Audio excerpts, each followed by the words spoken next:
Did you know that Cuba has a capital in Havana that is very similar to its American counterpart? Edel Rodriguez is. And it's one more reason why.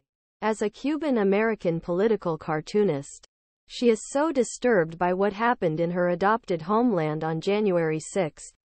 Rodriguez grew up in the shadow of a different kind of rebellion. The revolution that brought Fidel Castro to power in January 1959. He knew what it was like for a people to lose their freedom under a dictatorship. And he knew the resulting desire to seek freedom.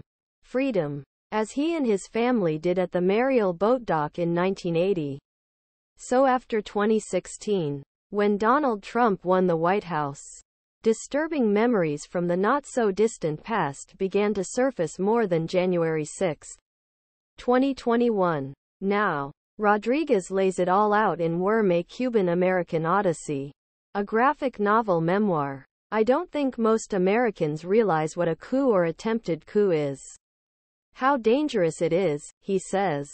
In Worm, compelling artwork revisits January 6 and its immediate aftermath, when barbed wire surrounded the U.S. Capitol and National Guardsmen patrolled. The red and black juxtapose Castro's revolutionary soldiers with raised fists and rifles. The QAnon Shaman. And the American flag at half-mast. Ask Rodriguez which panels he's most proud of. And he holds up a pair of two-page spreads. 1. At beginning of narrative, depicts Cuban Revolution, with Castro's bearded army charging into Havana on tanks, with that familiar-looking Capitol building in background. A panel found toward end of memoir, meanwhile, shows U.S. Capitol rioters charging into seat of Congress, wearing Maga hats and waving multiple flags: American, Confederate, pro, back to blue, police. The S are opposite each other. Crowds are walking in opposite directions. It really goes with what I am trying to say. Which is two sides of the same coin, says Rodriguez. When Trump came onto the stage in 2015, my ears perked up. He called people scum. In Cuba, Castro called his enemies scum. These are the kinds of words Castro would use.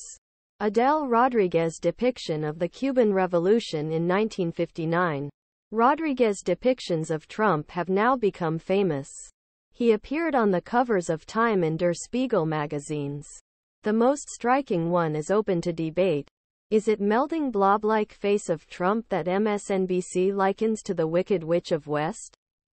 Is Trump holding a bloody knife in one hand and severed head Statue of Liberty inspired by an Islamic State terrorist in other? Is Trump dressed in an American flag and giving a Nazi salute?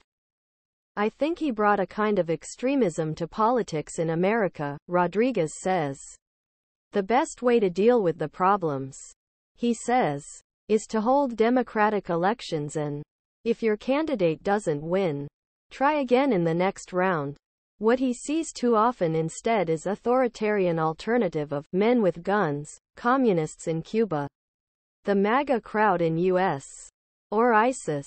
In Worm, Rodriguez examines his first-hand experiences with the dictatorship. He lived in c.